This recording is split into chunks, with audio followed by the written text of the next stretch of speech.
শব্দ আছে পরিস্থিতি। অনেক মানুষের মুখে আমরা এই শব্দ শুনি। জীবনে যখন অসফল হই, দুঃখ আসে, সংকট আসে, কোনো বিপদ ঘনিয়ে আসে, তখন সমস্ত দোষ আমরা পরিস্থিতির ওপর চাপিয়ে দিই। আর দেখতে গেলে কোথাও না কোথাও ঠিকই করি। এই পরিস্থিতি প্রত্যেক দিনের মতো পাল্টাতে থাকে, কিন্তু এই দিন, এই রাত, এমন কেউ আছেন যিনি এর ওপরেও নিয়ন্ত্রণ সাধন করেন, আর তিনি হলেন সূর্য। ঠিক সেই রকমই আমাদের জীবনেও সূর্য হলো এই মন। যদি এই মনের ওপর আমরা নিয়ন্ত্রণ করতে পারি, তাহলে আমরা জীবনকেও নিয়ন্ত্রণ করতে পারব। প্রথমে এই মনের রাজা হয়ে উঠতে হবে। তাই মনে রাখবেন, যদি মন দুর্বল হয়, তাহলে পরিস্থিতি আমাদের সমস্যা বলে মনে হবে। এই মন যদি স্থির হয়, পরিস্থিতি প্রতিস্পর্ধা বলে মনে হবে। আর এই মন যদি শক্তিশালী হয়ে ওঠে, তাহলে যে কোনো পরিস্থিতি আপনার কাছে একটা সুযোগ মাত্র। এমন এক সুযোগ যাতে অগ্রসর হয়ে আপনি মহান হয়ে উঠতে পারেন। এই মনের শক্তির বৃদ্ধি ঘটান, মহান হয়ে উঠুন, আর আমার সাথে ভালোবেসে বলুন, রাধা রাধা। খুব সুন্দর একটা কাহিনী আছে। একবার এক ব্যক্তি নিজের অসফলতার জন্য ত্রস্ত হয়ে সময় দেবতার তপস্যা করতে বসলেন। উনি তপস্যা করলেন এবং সময় দেবতা প্রসন্ন হলেন। মানুষের রূপ ধারণ করে ওনার সামনে প্রকট হলেন। এবার সেই ব্যক্তি ওনাকে জিজ্ঞেস করলেন যে কি এমন আছে যার জন্য আপনি বারবার জয়ী হন আর আমি চিরকাল পরাজিত হয়ে থাকি? কেন এত পরিশ্রম করা সত্ত্বেও আমি সাফল্য লাভ করতে পারি না? তখন সময় দেবতা উত্তর দিলেন যে দিন হোক বা রাত, ঝড় হোক বা ভূমিকম্প, রোদ হোক বা বৃষ্টি হোক, সময়ের সূত্রপাত হোক বা প্রলয়, আমি থামি না, আমি চলতেই থাকি। আর সেই জন্য যিনি থেমে যান তিনি পরাজিত হন আর আমি জয়ী হই। এটাই আমাদের শিখতে হবে। জীবনে সবসময় চলতে থাকুন, কখনো থামবেন না। হ্যাঁ, কিছুক্ষণের জন্য বিরতি নিতে পারেন, বিশ্রাম করার জন্য, নিজেকে আরো সশক্ত করে তোলার জন্য, কিন্তু থেমে যাবেন না। নিরন্তর কর্ম করতে থাকুন, পরিশ্রম করতে থাকুন, তবেই এই সংসার আপনাকে মনে রাখবে। আসুন আমার সাথে ভালোবেসে বলুন, রাধা রাধা। আমাদের জীবনে গুরুজনেরা, জ্ঞানী মানুষজন সবসময় একটা কথা বলেন, ধৈর্য ধরো। শুধুমাত্র দুটো শব্দ, কিন্তু কতটা বিশাল সেটা বোঝার চেষ্টা করুন। ছোট একটা অস্ত্র হাতে নিন এবং একটা বিশাল পর্বতে নিরন্তর প্রহার করতে থাকুন। ধৈর্য ধরে সেই কাজ করতে থাকুন।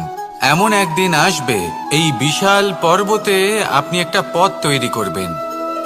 কোনো ধনুর্ধর যখন নিজের বিদ্যা অর্জন করেন, তখন তাকেও ধৈর্য ধরতে হয়, তার নিজেকে সময় দিতে হয়, তবেই সে ধনুর্বিদ্যা শিখতে পারে। সেইভাবে আমাদের জীবনেও ধৈর্য ধরার খুব প্রয়োজন। পরিবারে ধৈর্য রাখতে পারলে তাহলে আস্তে আস্তে দেখবেন প্রেম বৃদ্ধি পাচ্ছে। সমাজে যদি ধৈর্য রাখতে পারেন, তাহলে আস্তে আস্তে এই সমাজ আপনাকে সম্মান করবে। যদি নিজের জীবনে ধৈর্য রাখতে পারেন, তাহলে নিজে থেকেই আত্মবিশ্বাস বাড়বে, নিজের বিকাশ হবে। জীবনে সবই সম্ভব যদি ধৈর্য রাখতে পারেন। হয়তো আস্তে আস্তে হবে, কিন্তু হবে অবশ্যই। শুধু ধৈর্য রাখুন, কারণ ধৈর্যই সব থেকে বড় পুঁজি। আসুন আর আমার সাথে ভালোবেসে বলুন, রাধা রাধা। আমাদের জীবনে যখনই আমরা কোনো বড় দায়িত্বের সম্মুখীন হই, তখন আমরা তার থেকে দূরে পালাই আর এই অজুহাত দিই যে না না, এত বেশি ভার বহন করার যোগ্যতা আমার নেই, আমি করতেই পারবো না। দেখুন, এই সংসারে ভিন্ন ভিন্ন ধরনের গাছ আছে, ছোট গাছ, বড় গাছ, কিন্তু বটগাছের মতো বড় এবং নিবিড় গাছ আর একটাও নেই। সে নিঃস্বার্থভাবে এই সংসারকে সেবা করে যায়, ছায়া প্রদান করে, শীতলতা প্রদান করে। আর যখন এমন সময় আসে যখন তার ওপর বোঝা অত্যন্ত বেড়ে যায়, সে কিন্তু কোনোভাবেই ভেঙে পড়ে না। তখন সে নিজের নিঃস্বার্থ কর্মের ফল লাভ করে, সেই নিঃস্বার্থ কর্ম যা সে করেছে। তার দেহ থেকে ছোট ছোট ঝুড়ি বার হয় এবং তা কাণ্ডের আকার ধারণ করে। সেই কাণ্ড মাটির কাছে পৌঁছয় এবং তারপর তা বটগাছের সহায়ক হয়ে ওঠে। সে ভেঙে পড়ে যায় না। এইভাবে আপনিও জীবনে নিঃস্বার্থভাবে সবার সেবা করুন, ভালোবাসুন, সবাইকে সাহায্য করুন। যেদিন আপনার ওপর বোঝা অত্যন্ত বেড়ে যাবে, সেদিন এই সব মানুষ আপনাকে সাহায্য করার জন্য আসবেন, আপনার শক্তি হয়ে উঠবেন, আর আপনি বটগাছের মতোই মহান এবং বিশাল হয়ে উঠবেন। আসুন আর আমার সাথে ভালোবেসে বলুন, রাধা রাধা। মানুষ তার জীবনে দুই ধরনের পরিস্থিতিকে খুব ভয় পায়। এক, কোনো কারণবশত কারোর সামনে নত হওয়া। দুই, কোনো কারণে নিজের চরিত্র থেকে, নিজের মূল্যবোধ থেকে বিচ্যুত হওয়া। এবার কেন হয় এরকম যে কথায় কথায় কারোর সামনে নত হতে হয়? কেন বারংবার নিজের চরিত্র থেকে চ্যুত হতে হয়? এরকম কেন হয়? এটা তখনই হয় যখন আমাদের শিক্ষা এবং মূল্যবোধের অভাব থাকে। যদি মানুষের মধ্যে প্রকৃত শিক্ষা থাকে, তাহলে এই সংসারে কোনো সময় এবং কারোর সামনেই নত হওয়ার কোনো প্রয়োজন নেই। যদি মানুষের মধ্যে মূল্যবোধ থাকে, তাহলে তাকে নিজের মূল্যবোধ বা চরিত্র থেকে বিচ্যুত হতে হয় না, তা সে যাই হয়ে যাক না কেন। কোনো বালককে যদি জন্ম থেকেই সুশিক্ষার অধিকারী করা হয়, শিক্ষিত করা হয়, মূল্যবোধের অধিকারী করা হয়, তবে সে এই সংসারে এমন কর্ম করবে যাতে সে নিজেকে, নিজের পরিবারকে, সমগ্র সমাজকে গর্বিত করতে পারে। শিক্ষা লাভ করুন, মূল্যবোধ লাভ করুন এবং আমার সাথে ভালোবেসে বলুন, রাধা রাধা। আমাদের সকলের জীবনে একটা লক্ষ্য থাকে যেটা আমরা লাভ করতে চাই। ঠিক যেন একটা প্রতিস্পর্ধা বিদ্যমান যে কে সব থেকে আগে নিজের লক্ষ্যে পৌঁছতে পারবে। আর সেই জন্য আমরা সকলেই খুব তাড়াতাড়ি এগোতে চেষ্টা করি, বড় এবং দীর্ঘ পদক্ষেপ ফেলি যাতে তাড়াতাড়ি নিজের লক্ষ্যে পৌঁছতে পারি। কিন্তু এক অত্যন্ত গুরুত্বপূর্ণ বিষয় আছে, সবসময় লক্ষ্য সামনে থাকবে না, কখনো কখনো তা খুঁজতে হয়। এই যাত্রা খুব কঠিন হতে পারে, আর ঠিক এই কারণেই সবসময় দ্রুত গতিতে চলা বা তাড়াতাড়ি পথে চলা সেটা আবশ্যক নয়। তার থেকেও বেশি গুরুত্বপূর্ণ হলো ভেবেচিন্তে তারপর পথ চলা। যদি ভেবেচিন্তে পদক্ষেপ ফেলেন, চলতে পারেন, তাহলে সেটাই সর্বশ্রেষ্ঠ পদক্ষেপ। কখন কোন দিকে যেতে হবে, কখন কোথায় দিক পাল্টানো যাবে না, কখন গতি বেশি রাখতে হবে, কখন কম, কখন থামবো, কখন চলবো, এই সব কিছুর বিষয়ে জ্ঞান অত্যন্ত গুরুত্বপূর্ণ এবং ভেবে চিন্তে চলতেই হবে। সেই জন্য শুধু তীব্র গতিতে সামনে এগোলে চলবে না, ভাবনা চিন্তা করে এগোতে হবে। আসুন আমার সাথে ভালোবেসে বলুন, রাধা রাধা। কখনো কোনো প্রজাপতিকে উড়তে দেখেছেন? কি সুন্দর উড়ে বেড়ায় সে, এক ফুল থেকে অন্য ফুলে, এক পাতা থেকে অন্য পাতার ওপর। কিন্তু সে কিভাবে উড়তে শেখে কখনো ভেবেছেন? জন্ম থেকেই কিন্তু প্রজাপতির ডানা থাকে না, ও কিন্তু ছোট্ট একটা ডিমের আকারে জন্ম লাভ করে। তারপর সেই ডিমটি ভেঙে একটি কীট বাইরে আসে। আস্তে আস্তে সে বড় হয়, ওর শক্তি বৃদ্ধি পায়। তারপর সে সেই কীট দশা ত্যাগ করে নিজের ডানাগুলি মেলে। এই প্রক্রিয়া তার কাছে সরল নয়, অত্যন্ত যন্ত্রণাদায়ক প্রক্রিয়া, কিন্তু সে সেই যন্ত্রণা মেনে নেয়। আর তারপর আস্তে আস্তে সে উড়তে শেখে। শুধুমাত্র আকাশে উড়ে বেড়ায় তা নয়, আমাদের মনের মাঝে উড়ে বেড়ায়। এবার এই ডিম থেকে প্রজাপতি হয়ে ওঠার যে যাত্রা, এটা যতটা কঠিন, ততটাই কঠিন হয় এই সংসারে শ্রেষ্ঠ কর্ম করা, ততটাই কঠিন হয় এই সংসারে মহান হয়ে ওঠা। সেই জন্য প্রয়োজনীয় প্রচেষ্টা এবং সময়। নিরন্তর প্রচেষ্টা করতে থাকুন, পর্যাপ্ত সময় নিন এবং আপনি নিজেকে এই আকাশে উড়ন্ত অবস্থায় পাবেন। আসুন আমার সাথে ভালোবেসে বলুন, রাধা রাধা। পায়েস হলো আমার বিশেষ প্রিয়। এর মধুর স্বাদ মনকে প্রফুল্ল করে তোলে। ছোটবেলায় মা আমার জন্য পায়েস বানাতেন এবং আমাকে বলতেন যে গরম থাকতে থাকতে খেয়ে নে কানাই, ঠান্ডা হয়ে গেলে ভালো লাগবে না। কিন্তু আমিও দুষ্টু ছিলাম, ঠান্ডা হওয়া পর্যন্ত অপেক্ষা করতাম, আর ঠান্ডা হয়ে যাওয়ার পরে মার কাছে যেতাম আর ওনাকে বলতাম যে মা, পায়েস তো ঠান্ডা হয়ে গেছে, এটা গরম করে দিন।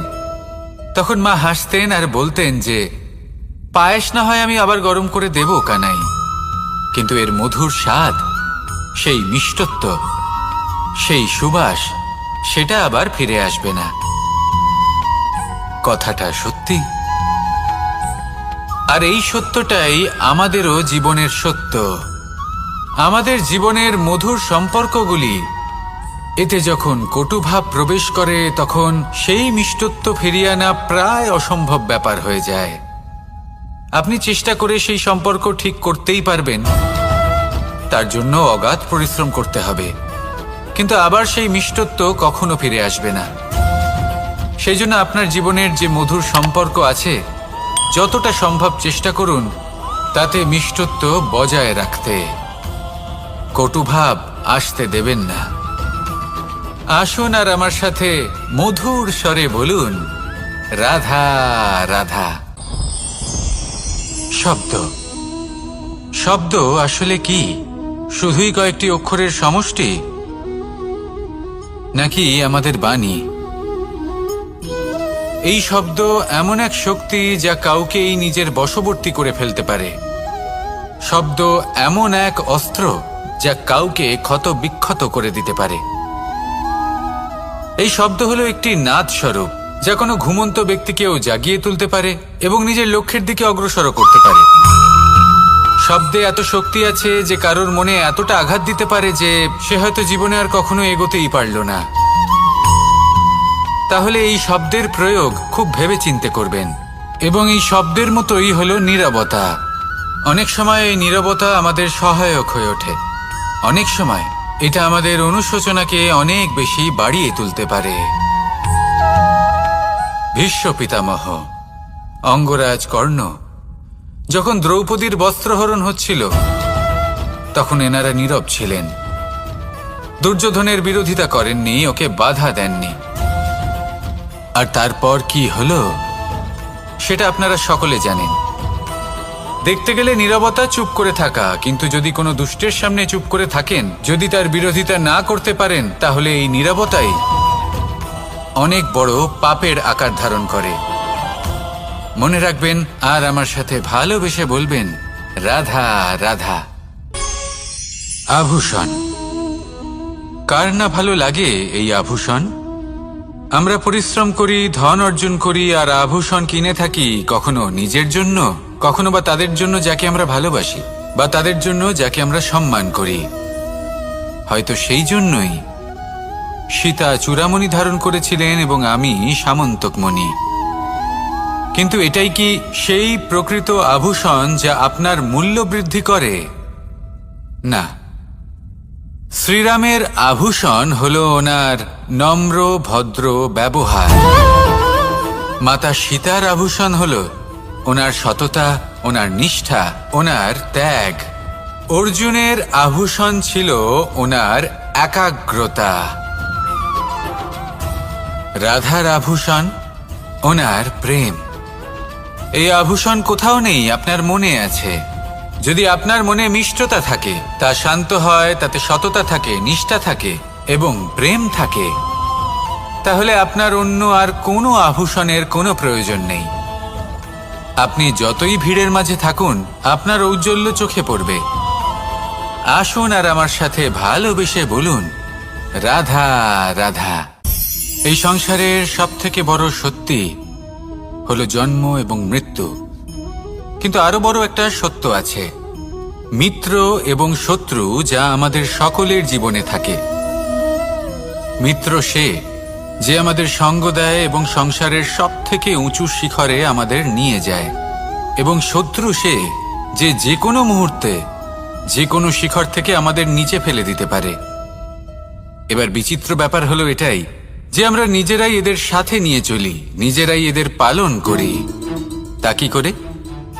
প্রথমে বুঝুন এই মিত্র এবং শত্রু কারা। আপনার নিজের মন, আর কেউ নয়। এই মনই হলো মিত্র। যখন তাতে ভারসাম্য বজায় থাকে, তা নিয়ন্ত্রিত থাকে, তা পবিত্র হয়। কিন্তু যদি এই মন অনিয়ন্ত্রিত হয়ে পড়ে, যদি আপনাকে সে নিয়ন্ত্রণ করতে শুরু করে, তখন সেই আপনার সবথেকে বড় শত্রু হয়। সেই জন্য এই মনের ওপর নিয়ন্ত্রণ রাখতে শিখুন, এতে ভারসাম্য বজায় রাখতে শিখুন। তাহলে আপনি এমন এক বন্ধুকে পাবেন যে আপনাকে এই সংসারের শিখরে পৌঁছে দেবে। আসুন আমার সাথে ভালোবেসে বলুন, রাধা রাধা। ঈশ্বর আসলে কে? সংসারের বেশিরভাগ মানুষের কাছে ঈশ্বর হলেন এই সংসারের রচয়িতা, পালনকর্তা। কারোর কাছে উনি জ্ঞাতা, কারোর কাছে উনি হলেন আস্থার প্রতীক, আবার কারোর জন্য শুধুমাত্র অন্ধ বিশ্বাস। কিন্তু এই ঈশ্বর কি কোনো শরীর, নাকি একটা বোধ, নাকি শুধুই শ্রদ্ধা? ঈশ্বর হলেন তিনি যিনি হলেন আপনার ইষ্ট। সেই জন্যই তো গুরু, মাতা, পিতা এনাদেরও ঈশ্বরই বলা হয়েছে। যাদেরকে আমরা ঈশ্বর বলে মনে করি, যারা আমাদের ইষ্ট, তাঁরা আমাদের একটি পথ দেখান, একটি দিকে চালিত করেন। সেই পথে চলে আপনি শুভ কর্ম করতে পারেন। আর যখন কোনো ব্যক্তি তার ঈশ্বরের আদেশ পালন করেন, তখন সে নিজে থেকেই শুভ পথে অগ্রসর হয়ে যান। বেশ কয়েকজন মানুষ ঈশ্বরের ওপর আস্থা রাখেন এবং ভাবেন যে অনুচিত কোনো কাজ করা উচিত নয়, ঈশ্বর দেখছেন। ওনারা ভয় পান যে কোনো অনুচিত কর্ম করলে কে জানে তার পরিণাম কি হবে। এমন অনেক ব্যক্তি রয়েছেন যারা ঈশ্বরকে বিশ্বাস করেন এবং জানেন যে ঈশ্বর তাদেরকে দেখছেন। তাই যে যে শুভ কর্ম ওনারা করেছেন তার ফল তারা অবশ্যই পাবেন। এবার আপনি ভয় পেয়ে ঈশ্বরকে বিশ্বাস করবেন, নাকি বিশ্বাসের দ্বারা ঈশ্বরকে বিশ্বাস করবেন, সেই সিদ্ধান্ত আপনারই। কিন্তু হ্যাঁ, যদি আপনার মনে ঈশ্বরের জন্য কোনো স্থান থাকে, যদি আপনার কোনো ইষ্ট থাকেন, যদি আপনি কাউকে ঈশ্বর মনে করেন, যার প্রত্যেক আদেশ আপনি পালন করে থাকেন, তাহলে বলি, ঈশ্বর কখনো আপনাকে অনুচিত পথে চালিত করবেন না। আসুন আমার সাথে ভালোবেসে বলুন, রাধা রাধা। এই সংসারে ভিন্ন ভিন্ন ধরনের গাছ আছে, অসংখ্য ধরনের প্রজাতি আছে। কিছু গাছ পাতা দিয়ে থাকে, কিছু ফুল, কিছু ফল। কেউ ছায়া প্রদান করে, কেউ শীতলতা প্রদান করে, কেউ নিজেকে খুব কষ্ট দিয়ে এই সংসারের বিকাশে সহায়ক হয়ে ওঠে। কিন্তু এই সবার মধ্যে একটা বিষয় কিন্তু সমান, এরা প্রত্যেকেই পাতা ছাড়া, ফুল ছাড়া, ফল ছাড়া জীবিত থাকতেই পারে, কিন্তু কোনো বৃক্ষই শিকড় ছাড়া বেঁচে থাকতেই পারে না। এটাই হলো রাধার। ঠিক সেইভাবেই আমাদের জীবনে শক্তি হোক, ধন হোক বা সাফল্য হোক, আমাদের বা আমাদের পরিবারের প্রসন্নতাই হোক, এই সব কিছুর আধার হলো, সবকিছুর মূল হলো পরিশ্রম। তাই জীবনে চিরকাল পরিশ্রম করতে থাকুন। যদি আপনি জীবনে মহান হবার পথে অগ্রসর হতে চান, তাহলে পরিশ্রম করুন। এই পরিশ্রম দ্বারাই নিজের পরিবারকে প্রসন্ন করুন, নিজের বন্ধুদের প্রসন্ন করুন, এই সমাজকে গর্বিত করুন। আসুন আমার সাথে ভালোবেসে বলুন, রাধা রাধা। এই সংসারের সবথেকে বড় রোগ কোনটা? কেউ বলবে মানসিক রোগ, কেউ বলবে সেই রোগ যা সর্পদংশনের ফলে হয়ে থাকে। এই সংসারে ভিন্ন ভিন্ন ধরনের রোগ আছে এবং তার সাথে ভিন্ন ভিন্ন ধরনের যন্ত্রণাও রয়েছে। এমন একটা রোগ আছে যা চোখে দেখা যায় না, যা আপনার শরীরে কোনো দাগ রেখে যায় না, কিন্তু আপনার আত্মাকে পর্যন্ত ক্ষত বিক্ষত করে, অসুস্থ করে তোলে, বিনাশ করে দেয় আপনাকে এবং তার সাথে আপনার আত্মাকেও। এই অসুখের নাম হলো লালসা। লালসা, যে কর্ম সাধন করেছেন তার থেকে বেশি ফল লাভ করার আশা। লালসা, যা আজ আছে তার থেকে অনেক বেশি লাভ করার ইচ্ছে। এই ইচ্ছে এই সংসারে সবার থেকে এগিয়ে থাকার আপনাকে প্রেরণা যোগাবে, কিন্তু তার জন্য আপনাকে অপরাধযোগ্য কাজ করতে উৎসাহিত করবে। আপনার বন্ধু, আপনার আত্মীয়, আপনার পরিবার, এই সবার থেকে আপনি কখন দূরে চলে যাবেন আপনি বুঝতেই পারবেন না। উচিত অনুচিত কোনটা, ধর্ম অধর্ম কোনটা, সব ভুলে যাবেন আপনি। সেই জন্য মনে রাখবেন, নিজের জীবনে যদি আপনি লালসার থেকে নিজেকে দূরে রাখতে পারেন, তাহলে এর অর্থ হলো যে আপনি এই সংসারের সব থেকে বড় অসুখের ওপর বিজয় লাভ করেছেন। আসুন আমার সাথে ভালোবেসে বলুন, রাধা রাধা। এই সাগর কত বিশাল আকার, কখনো শান্ত কখনো উত্তাল, কিন্তু এই সাগরকে এত মহান কে করে তুলল? জল। এবার এই জলের যাত্রা দেখুন, সেটা কতটা কঠিন। এই জল সাগরে থাকে, সূর্য ওকে এতটা উত্তপ্ত করে তোলে যে এই জল নিজের অস্তিত্ব হারিয়ে ফেলে এবং বাষ্পে পরিণত হয়ে হাওয়ায় মিলিয়ে যায়। তারপরে আকাশে যায় আর নিজের অস্তিত্ব আবার হারিয়ে ফেলে, মেঘে পরিণত হয়। তারপর এই মেঘ কোথাও গিয়ে কোনো পর্বতে ধাক্কা খায়, তারপর আবার এই জল নিজের অস্তিত্ব হারায়। তারপরে বর্ষার রূপ ধারণ করে তা বর্ষিত হয়, বা কোনো পর্বতের চূড়ায় তার শিখরে বরফের রূপ ধারণ করে। তারপরে এই বর্ষা মাটির দিকে নিজের যাত্রা শুরু করে। এবার মাটিতে ঝরে পড়া এই বর্ষা স্রোতের আকার ধারণ করে এবং আস্তে আস্তে বইতে থাকে। এই নদীর আকার ধারণ করে এবং নদী রূপে বইতে বইতে পাথরে ধাক্কা খায় বা কোনো পর্বতে ধাক্কা খায়, আর তারপর এই নদী এসে সাগরে সমাহিত হয়ে যায়। নদীর এই জল আবারও নিজের অস্তিত্ব হারিয়ে ফেলে, কিন্তু এইবার সেই জল নিজেই সাগরে পরিণত হয়। এটা আমাদের সকলের জন্য একটা শিক্ষা যে এই সংসারে জীবন এবং সময়ের হলো এক অনন্ত যাত্রা। এই সংসারে যা কিছু আছে তার সূত্রপাত কোথাও একটা হবেই। সেই জন্য মৃত্যু এবং সমাপ্তির চিন্তা ত্যাগ করে দিন, আর যে সূত্রপাত আপনি লাভ করছেন তার আনন্দ উপভোগ করুন। ভেবে দেখুন আপনি কিভাবে শ্রেষ্ঠ কর্ম করতে পারেন যাতে এই সংসার এবং এই সমাজ, এই দুইয়ের মঙ্গল সম্ভব। আসুন আমার সাথে ভালোবেসে বলুন, রাধা রাধা।